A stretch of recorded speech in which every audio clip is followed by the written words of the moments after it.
A gente queria agradecer a todos que acompanham o nosso canal e agradecer hoje a Fernanda Andrade, que é a nossa nova inscrita no canal. A gente teve alguns novos inscritos, a Tati está entrando e hoje a gente vai falar sobre coesão e coerência. E nós vamos compartilhar com vocês um texto. Estamos ao vivo, Tati, deu certo. Deu certo, boa noite, boa noite. É só para causar um frisson. Para falar, Sempre a inscrição inicial é ótima, só adrenalina. Então, muito bem, galera. Na live passada, vamos ver quem já chegou. Sempre tem uns bonitinhos que chegam. Vou dar boa noite pro povo aqui. Sempre tem uns bonitinhos que chegam, que acompanham a gente. Pontuais. Que são pontuais. Uma galera que está estudando para concurso, também sempre está ligado nas nossas aulas. E é isso. Bom, a gente vai falar sobre coesão e coerência. Na live passada, da quinta-feira passada, nós falamos sobre coesão lexical, então a gente falou sobre a retomada de determinados termos, né, sobre a importância de construir bem, de articular bem as ideias e de fazer essa retomada de forma que o texto não fique repetitivo, não contenha lá em 30 linhas 10 vezes o mesmo vocábulo, a mesma palavra aparecendo. Então, a gente deu algumas dicas de substituição.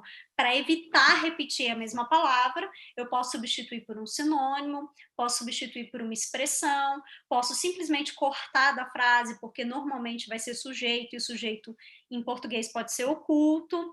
Posso usar um nome um pouco mais abrangente ou um pouco mais específico em relação àquele que eu estou colocando. Então, por exemplo, carro é um tipo de veículo. Para não repetir carro, eu coloco um nome que tenha uma relação semântica, mas não é exatamente a mesma coisa. E assim a gente evita, né, que o texto fique muito repetitivo e que ele fique com um erro de coesão. Hoje a gente vai falar sobre os conectivos, que é uma outra forma, uma outra análise que a gente faz, né? Existem outros mecanismos que tem a ver com juntar sentenças. Né, Tati? Isso, né? Então, assim, quando a gente fala de coesão, a gente tem que pensar muito, assim, o que faz aumentar a nossa, porque a gente se coloca junto com os colegas, com os alunos, né, com os candidatos, mas, assim, a questão de aumentar as notas precisa de se mobilizar alguns recursos muito importantes. Dentre eles, que a gente cita e destaca muito, são os operadores argumentativos. Quanto mais você tiver essa gama de operadores, mais a sua nota tende a aumentar. E o que são esses operadores? A gente falou um pouquinho, né, na aula passada, que são justamente esses conectivos que estão entre as frases e que estão entre os parágrafos, né, que são os inter e intraparágrafos. Os operadores argumentativos são elementos que fazem parte de um repertório linguístico, e esse repertório ele vai gerar um encadeamento desses enunciados, estruturando o texto e determinando qual orientação você vai seguir ali no seu percurso argumentativo. Tá? Esses operadores, normalmente, introduzem, que a gente vai ver mais um pouquinho que a Ju vai explicar aí, mas eles introduzem, geralmente, uma justificativa, uma explicação. Eles podem também gerar uma ideia de subordinação, que é a questão da concessão, né? Então, a gente vai ver um pouquinho mais para frente dessa forma um pouco mais esmiuçada, mas a gente não pode se esquecer isso, porque, assim, se a gente for olhar o texto aqui, aparentemente, a Ju vai explicar, mas, aparentemente, a gente não vê esses conectivos, né? Isso. Comecem a aula imaginando que não existe conectivos no mundo. Olha como seria o nosso texto, né? Então, esse aqui faz parte de um livro que ele é todo escrito dessa forma. A gente não está acostumado, porque a gente tem mentalmente o hábito de desenvolver as ideias, né? De explicar, de argumentar, de justificar, de relacionar uma ideia com a outra. Mas esse conto, ele conta a vida de um empresário. E só tem verbo e ponto, e aí pela sequência das ações, a gente vai entendendo que a história se passa. Mas até é chato de ler, né? Imagina, acordou, levantou, se aprontou, se lavou, se barbeou, se enxugou, se perfumou, se lanchou, escovou, abraçou, beijou, saiu, entrou, cumprimentou, e assim vai. Então, se a gente não fizesse conexão, a gente teria textos dessa forma, né? Que são textos muito truncados, muito difíceis.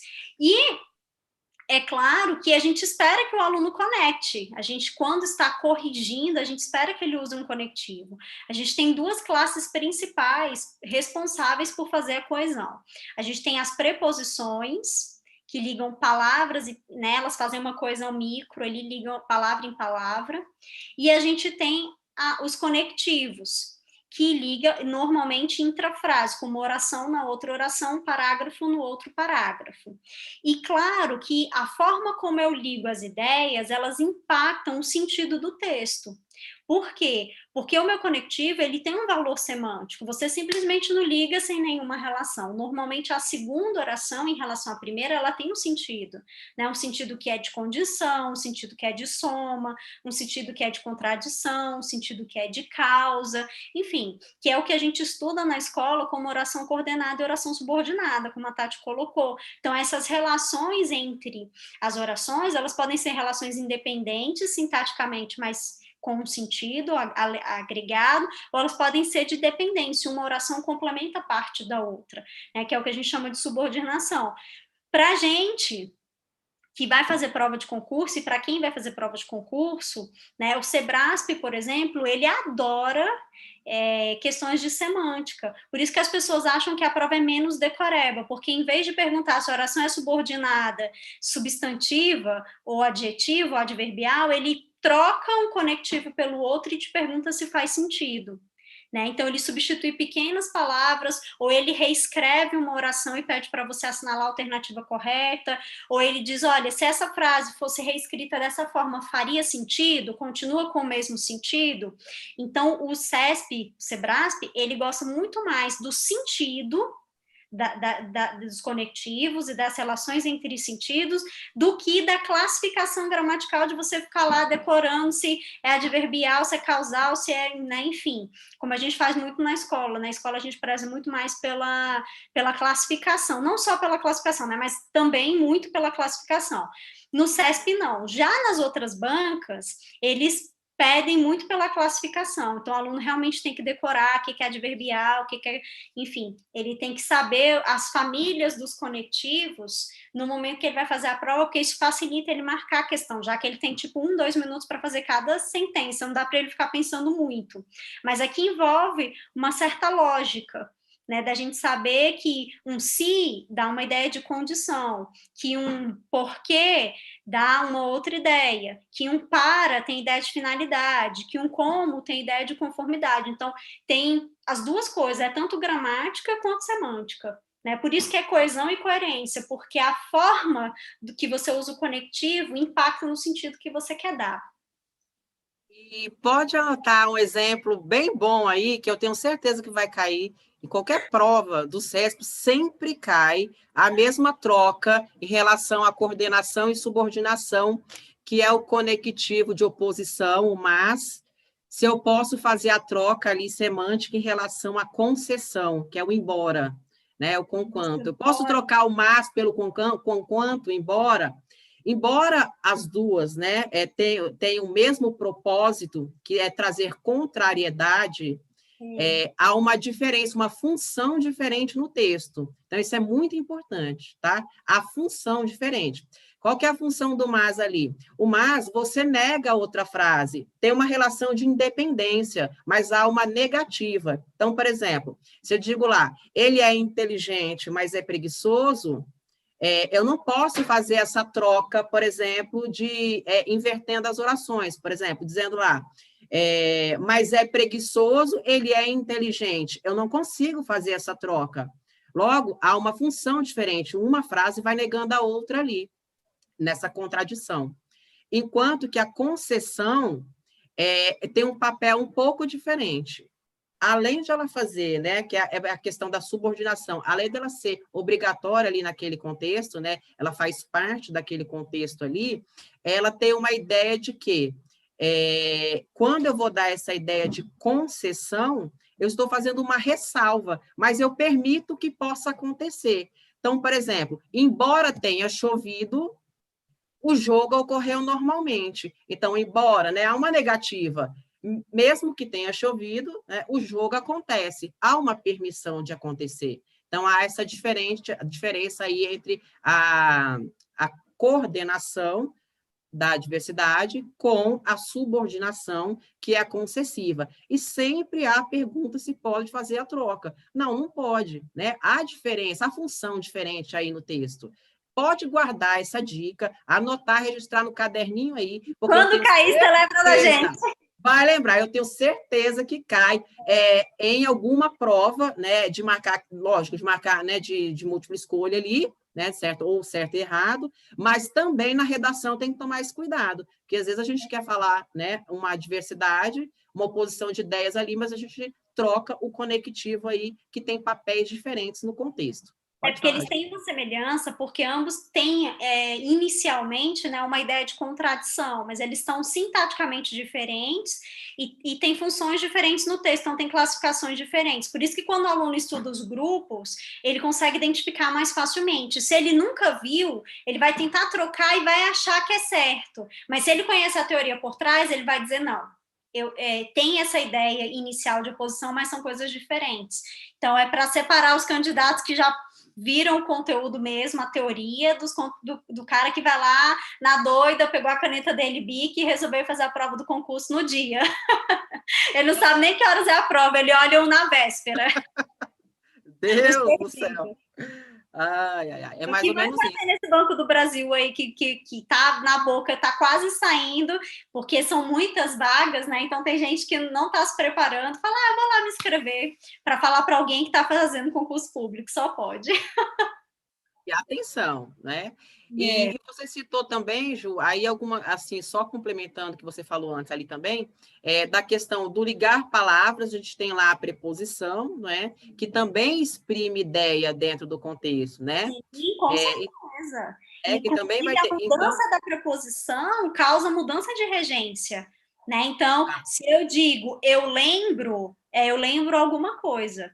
Se eu digo eu me lembro, você me lembro de alguma coisa. Então, ela tem uma função fundamental para a gente, apesar dela ser pequenininha, né? É importantíssima, tanto sintática quanto semanticamente. Vou para é uma coisa, vou com é outra coisa, né? Vou a é outra coisa. Então. Ju, tem a musiquinha preposição, você sabe? Será que eu canto?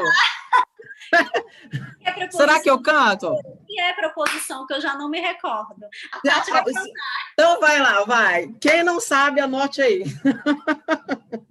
Ai, meu Deus. Geralmente é para o 6º ano, mas serve até a vida adulta, ninguém esquece mais. Então vamos lá, Ju. Você sabe no mesmo ritmo que eu sei, tá? Vamos lá. E não vai plagiar, não. Bora. Então, vamos lá. A, ante, até, após, com, contra, de, desde, em, entre, para, perante, por, sem, sob, trás, perante, por, sem, sob, trás. Sabia dessa, Ju? Eu acho que eu canto num ritmo um pouquinho diferente. Agora eu não vou conseguir lembrar, porque você já cantou o seu ritmo, quem disse que eu vou conseguir lembrar? Não, mas ó. Eu ando um pouquinho diferente, mas é basicamente o ritmo do Escravo de Jó. Você, dona Ju, depois futuramente, a Ju tem muita musiquinha aí. Abre o jogo, Ju. Abre o jogo, porque eu sei que você tem muita musiquinha de pau, como eu perdi a cara de pau. Aqui no ritmo que eu sei é a, ante, após, até, com, contra, de, desde, em, entre, para, perante, por, sob, sem, sob, trás. É um pouco, o ritmo é diferente. Porque o seu ritmo é MPB. Você Bom, é sim. Essas são as Bom, preposições, né? São pequenas palavras responsáveis por ligar uma palavra na outra e por complementar, dando sentido, inclusive fazer parte, né, de uma complementação. Elas são muito importantes para a gente e a presença ou não delas muda completamente a análise que a gente vai fazer sintática. exatamente. Importante papel aí no contexto, né, no texto, na formação. E quanto mais você tiver diversidade dessas preposições, desses conectivos, mais o seu texto se torna rico, né, mais você consegue expor as suas ideias ali de uma forma com maior riqueza. A gente corrige as redações de forma rápida, então a gente conta, tá? Quantos conectivos tem o texto, não é, Tati? De pra... Isso. a gente E, a e gente tem uma inclu... contagem, a gente passa o olho e fala, nossa, aqui tem 10 conectivos, legal, ele usa bem. Nossa, aqui não tem conectivo nenhum, poxa, já não está tão bem articulado.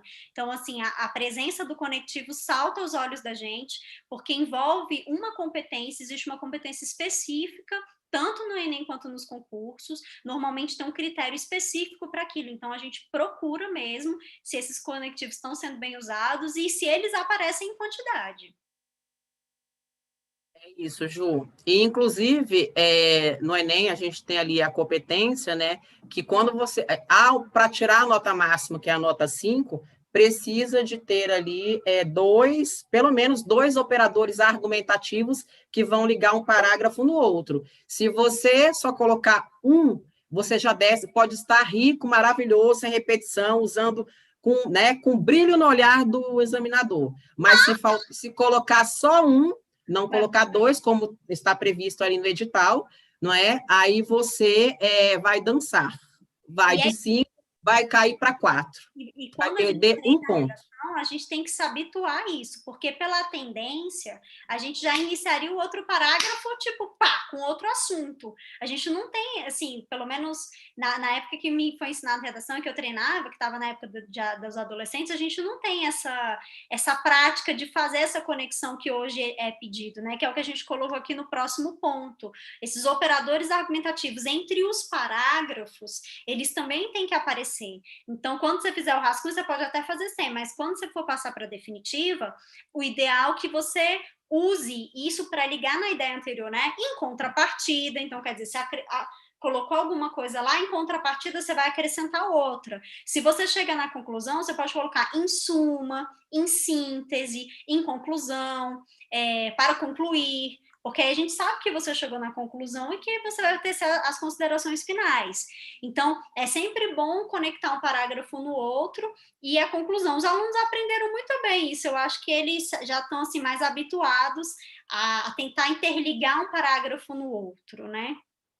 Uma dica que eu dou é também cuidado, porque às vezes a gente vai ligar um parágrafo no outro, aí usa ali, introduzindo, você usa, por exemplo, não sei lá, você usa um embora, por exemplo, que a gente estava falando da concessiva aí. Você inicia com embora, achando que aquilo é um conectivo, e é mesmo, né? Mas ele não é operador argumentativo, porque ele não está se referindo à ideia de cima anterior do parágrafo. Se ele estiver se referindo à ideia que vai dar sequência no parágrafo abaixo, ele não está fazendo o papel de operador argumentativo, tá? Então, cuidado, tem que estar fazendo referência lá em cima ao que foi dito. Então, eu venho com uma sentença afirmativa ali de algo que eu acredito, aí embaixo eu vou escrever lá, por outro lado, se eu vou falar o por outro lado, aí eu retomo o que estava dito lá em cima. Aí ao levar em consideração tal situação, tal contexto, considerando-se tal contexto,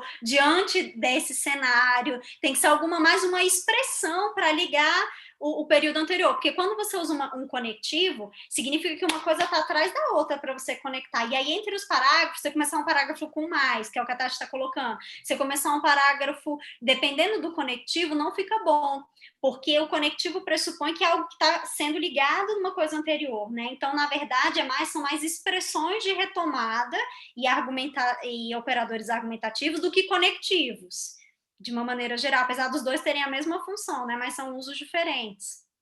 E aí o candidato olha, mas eu usei conectivo ali naquele ponto.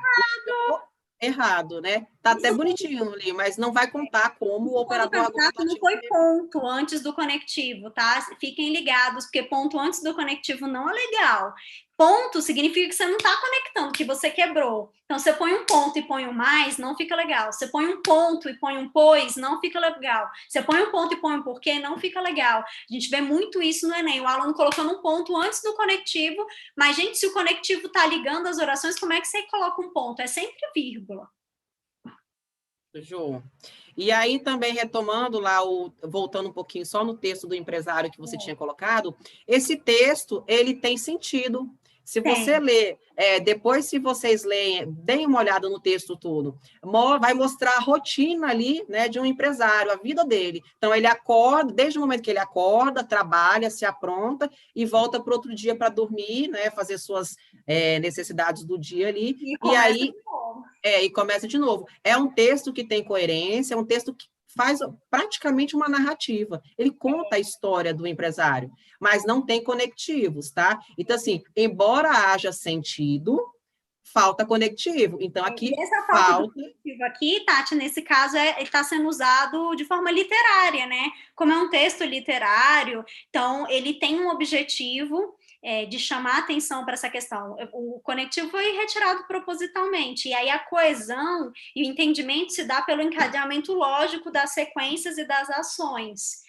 Né? Mas é claro, a gente está escrevendo um texto dissertativo, então no meu texto dissertativo eu não vou usar o meu instinto poeta, eu guardo ele para escrever as cartinhas para os crushes, os e-mails e as mensagens no WhatsApp para o crush. Aí eu uso o meu lado literário, poético, no dia da prova, não. Não, porque ainda a gente vê provas em formato até assim, de poemas, e tem que tomar cuidado com isso, porque o texto é dissertativo argumentativo. Né, Tati? Tem que ser hoje, normalmente ele conta uma história.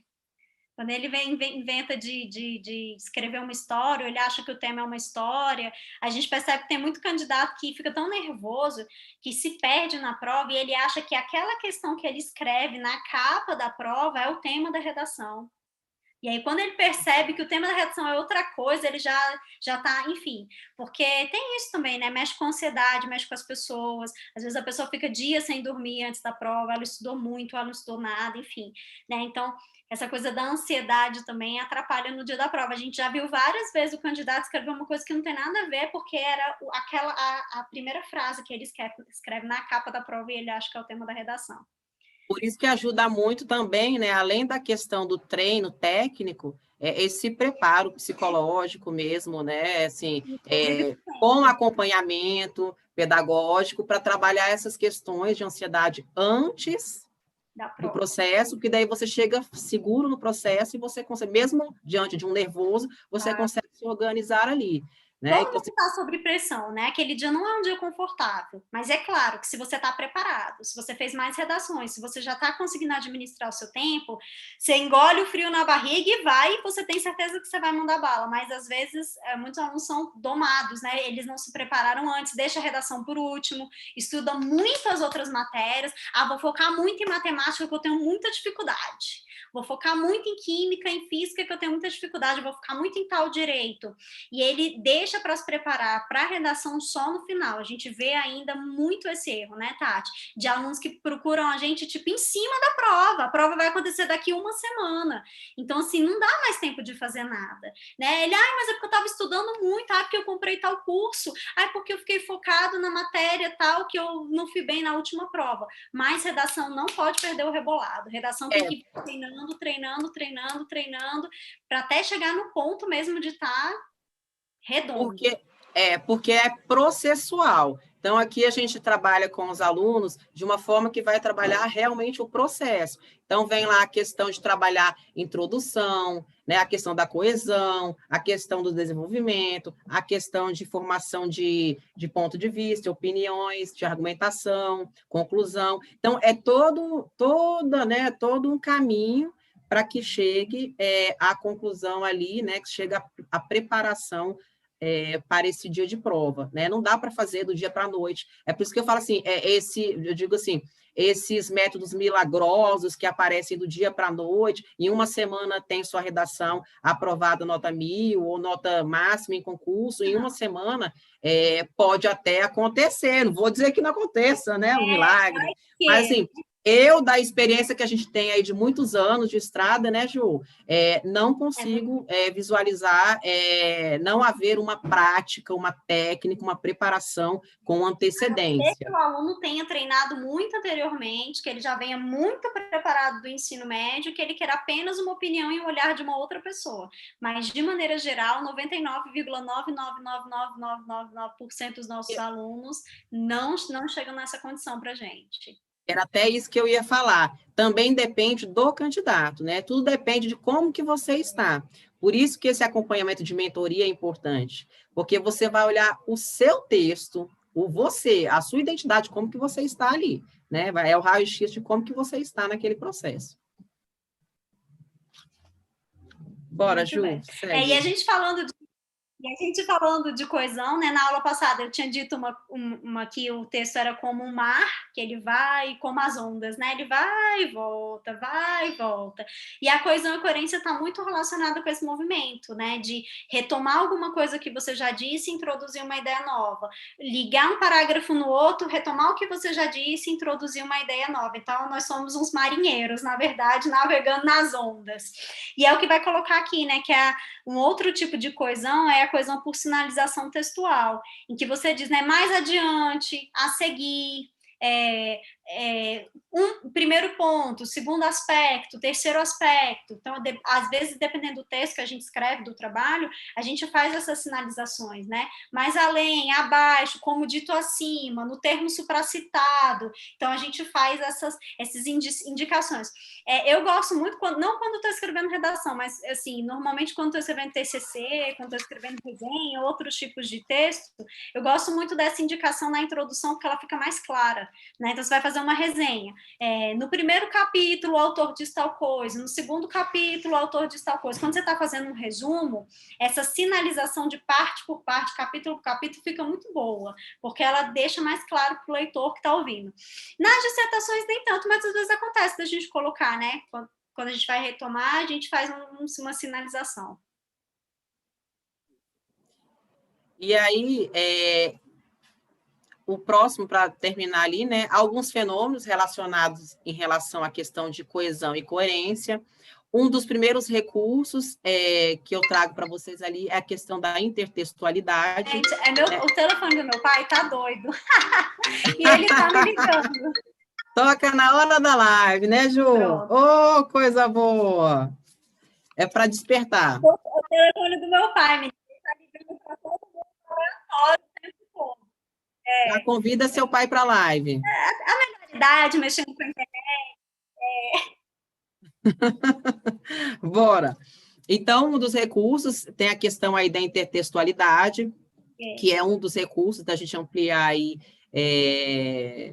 técnicas, né, de fazer ali o texto, que podem ser de duas formas. Basicamente, ali, só para a gente ter uma noção, que é a paráfrase e a paródia. Então, a paráfrase, a gente recria um texto, mantendo a ideologia de um autor. Então, são aqueles textos onde eu posso olhar o texto motivador e olho mais ou menos como que é aquele texto e vou manter aquela ideologia com as minhas palavras, tá? Muito cuidado a questão aqui da cópia, né? Então, assim, paráfrase não é copiar partes e mudar uma ou duas palavras sua não, tá? Então, a ideia é você mudar todo o texto, escrever todo o texto com o seu olhar ali, mantendo a ideologia do autor. E tem também a questão da paródia. Quer falar, Ju? Vou falar só um pouquinho da paráfrase antes de entrar na outra. A paráfrase é o recurso que a gente mais usa para estudar. Se as pessoas tivessem noção da importância que é, por quê? Porque o resumo é exatamente isso, uma paráfrase. Você vê uma quantidade enorme de informações e você escreve a mesma coisa com as suas palavras, mantendo o mesmo sentido. Então, assim, as paráfrases, para quem vai fazer redação, para quem está se preparando para fazer a redação que faz em casa, que pesquisa, que tem a oportunidade de ler um livro, elas são fundamentais, elas são o recurso inicial para a gente começar a construir os textos. É a base da pesquisa e você se habituar a não copiar, porque isso também é apto. Tem aluno que é preguiçoso, ele só quer copiar. E aí, chegar no dia da prova, ele vai copiar os temas motivadores. Mas quando você se acostuma a resumir, a refletir sobre o seu resumo, a colocar depois a sua opinião sobre o assunto e a pensar, né? Primeiro a resumir, depois a refletir sobre o assunto, você já tem 80% da sua redação pronta. O resto é basicamente colocar no papel. E aí o outro, a outra forma de fazer também, que é menos usual, mas é também a questão da paródia, né? Que você vai criar uma nova ideologia a partir. Eu digo que é uma nova forma de ler um convencional. Né? Você subverte, você muda totalmente a ideologia do autor, você traz o seu posicionamento, o seu ponto de vista. Inclusive, já, né, adiantando, eu e Ju, né, Ju, nessas semanas que vão seguir, que vão se aproximar aí, nessas semanas que vão se aproximar, nós vamos subir alguns vídeos para vocês, gravados, sem ser de live, tá? São vídeos que nós vamos montar com tópicos de português. Um dos tópicos que eu vou colocar lá, de uma forma mais aprofundada, vai ser a intertextualidade, que tem muitas curiosidades em relação a essa temática, né? Assim, a gente está falando aqui um básico, mas a gente vai trazer de uma forma mais aprofundada nos itens, nos vídeos, e vamos trazer tópicos bem relevantes para a escrita do texto, né, no aspecto macro mesmo, no aspecto da coesão, da coerência, e dos tópicos gramaticais em relação à questão micro, né, regência, pontuação, vírgula, já tem lá, né, Ju? Já tem alguns tópicos importantes lá. Então, a gente vai começar a colocar agora, a partir desta semana, alguns vídeos complementando aí para complemento de estudo de vocês. E qualquer dúvida que vocês tiverem, mande um direct para a gente no Insta. Estou assistindo a aula, manda um direct para a gente no Insta, nós teremos o maior prazer em respondê-los, né? Então, Red Mentoria em Redação no Instagram, mande direct que a gente, né, vai estar ali sanando as dúvidas de vocês. Eu acho que o princípio para entender o que é uma dissertação, né, se eu fosse pensar assim, tá, o que é uma dissertação? Por onde eu vou começar? Porque às vezes o aluno não tem o gênero internalizado. É justamente pensar que a dissertação são várias vozes. Por que você tem que usar autor? Por que você tem que usar... a gente já trabalhou as formas de desenvolvimento. Por que você tem que usar um exemplo? Por que você tem... Porque aquilo ali são várias vozes falando dentro do texto, né? Intertextual é que informações da sua realidade, do seu cotidiano e coisas que você conhece se cruzam, né, para construir a argumentação. Então, assim, se o aluno tivesse em mente isso, ele já pensaria em escrever o texto de outra forma, porque ele acha que o texto argumentativo é só expor o conteúdo, e na verdade não é.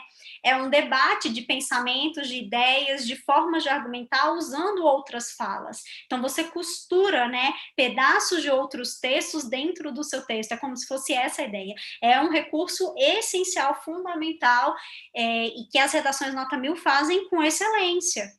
Que é o aluno, ele conseguiu internalizar que ele tem que fazer essa intertextualidade. E a dica que a gente sempre dá aqui, justamente, é a questão da citação. A gente tem o caderninho das citações ali. Não precisa de ser citações, não precisam de ser citações diretas, mas você ouve, né, vê uma situação ali, uma citação, e você reproduz como uma paráfrase ali, de acordo, né, com as suas próprias palavras ali. Mantém, né, a ideologia dessa citação desse autor. Isso é um recurso brilhante, tem sido usado com maestria nos concursos e que ajuda muito. E aí os próximos tópicos falam do que a gente já falou, né? Que os conectivos, eles são responsáveis por dar sentido entre um período, entre uma oração e outra, entre um período e outro, e que existem também a forma de articular os parágrafos. Então você tem que pensar que você tem que retomar o parágrafo anterior e iniciar o próximo, retomar o outro e iniciar o outro, e chegar na conclusão e retomar tudo, né? E que a gente faz uma cadeia, né? As cadeias de sentido vão sendo construídas quando você vai costurando uma oração na outra, costurando uma oração na outra, usando os conectivos. Vocês já viram mulher brava? Gente, mulher brava, mulher quando tá indignada, quando desce, ela tem uma argumentação incrível, né? Vamos ver se toca. Não vai tocar. Vai. Eu não assisto Big Brother, na verdade não assisto nem televisão, só série, para falar bem a verdade, mas eu achei impressionante a capacidade dessa mulher quando ela tá brava com a outra, né? E a forma como ela encadeia o pensamento lógico. Então, fiquem ligados, vou até aumentar o som para vocês ouvirem, olha. Vamos ver se vai. Deixa pra votar em mim. Ah, então eu estou te explicando. Não gosto de você, não sinto verdade de você, acho você sim incoerente, você está onde te convém, em todos os seus jeitos, falas, andados, posicionamentos e etc. Acho você uma falsa, acho você extremamente sem educação, extremamente grossa com as pessoas, extremamente soberba. Então, se você quer saber porque eu não defendi outras pessoas do meu grupo, é porque elas não chegam nem isso aqui de você. Gostaram? Ela está indignada com a outra e ela vai expor os motivos pelos quais ela não gosta da outra mulher, né? E vai dizer, olha, eu te botei por tais motivos. E se vocês pensarem, apesar da raiva que ela tá sentindo, como ela consegue encadear isso, né? Isso é o pensamento mesmo. Como a gente faz isso, até quando a gente tá com raiva, quando a gente tá brigando, a gente levanta uma série de argumentos e de justificativas para comprovar o fato dela não gostar da pessoa. Então, ela explica os motivos, né? Vamos ver se eu tô... Deixa pra votar em mim. Deixa pra votar em mim, ela falou, ó. Peraí. Eu estou te explicando. Eu estou te explicando, eu não gosto de você. E aí, a tese inicial dela é eu não gosto de você. E ela vai apontar todas as justificativas. Se vocês pensarem, tem um encadeamento super lógico. Ó. Gosto de você, não sinto verdade de você. Não gosto de você, não sinto verdade em você. Acho você sim incoerente. Acho você sim, e o sim é um argumento, é um conectivo de argumentação, é uma ênfase, né? Então, acho você sim muito falsa. Você está onde te convém, em todos os seus jeitos, falas. E aí ela usa um temporal, né? Você está em todos os lugares, em todos os jeitos. A gente faz muito isso também. A gente fala nas nossas redações sobre tempo, né? Sobre tempos antigos, passado, presente. A gente usa exemplos. Então, a temporalidade, quando você diz na Revolução Industrial acontecia tal coisa, é uma forma de conectar, de construir logicamente, né, para que a pessoa que esteja lendo, que ela trace um paralelo em relação ao tempo. Então, aqui ela faz isso também. Em todos os lugares onde você está, você é assim, você é assado. Dados, posicionamentos e etc. Acho você uma falsa. Acho você uma falsa. Acho você extremamente sem educação. Extremamente sem educação, então ela é falsa. Tem um monte de argumento. Extremamente grossa com as pessoas, extremamente soberba. Então, ela vai elencando, né, uma série de situações. Olha que legal. Você quer saber porque eu não defendi outras pessoas do meu grupo? É porque elas não chegam nem... E ela faz uma comparação entre um grupo e outro, que é uma forma também lógica de argumentar. De você. E a outra, para não brigar, bate palma e não fala nada, porque diante disso não tem nem muita coisa que falar. É porque aí ela não consegue construir a lógica tão rapidamente, porque ela não esperava essa construção aí, com essa eficiência. Não fala, a raiva é um motivador maior da conexão lógica. Que é aí que entra a questão. Na oralidade, a gente até consegue concatenar esse encadeamento nessa sequência lógica. Agora, penso e colocar no papel essa sequência lógica, é por isso que a gente tem que dominar os recursos, os conectivos, né, de temporalidade, né? Então, como a gente trabalhou aqui com vocês hoje e nas aulas passadas ali, né? Por exemplo, a questão do este, do esta. A gente viu na aula passada que o este... eu ainda vou citar algo que vai ser dito, né? O esse eu já falei a respeito, que é a questão aí, né, da anáfora e da catáfora. Essa, né? Então, cuidado, né, com essa sequenciação, e sim, a gente só consegue fazer isso quando a gente tem essa maturidade, esse treinamento em relação a essas construções no papel. A fala é diferente do papel. Então é isso, galera. Por hoje é só. Muito obrigada. Obrigada por nos assistirem. Até a próxima quinta-feira, 8h da noite. Agradeço a presença de todos vocês. Beijos mil para todos que estão aqui com a gente todas as semanas. Desejo uma semana maravilhosa, com muito estudo. E é isso, né, Ju? Beijos para você também, minha sócia linda. E até a próxima.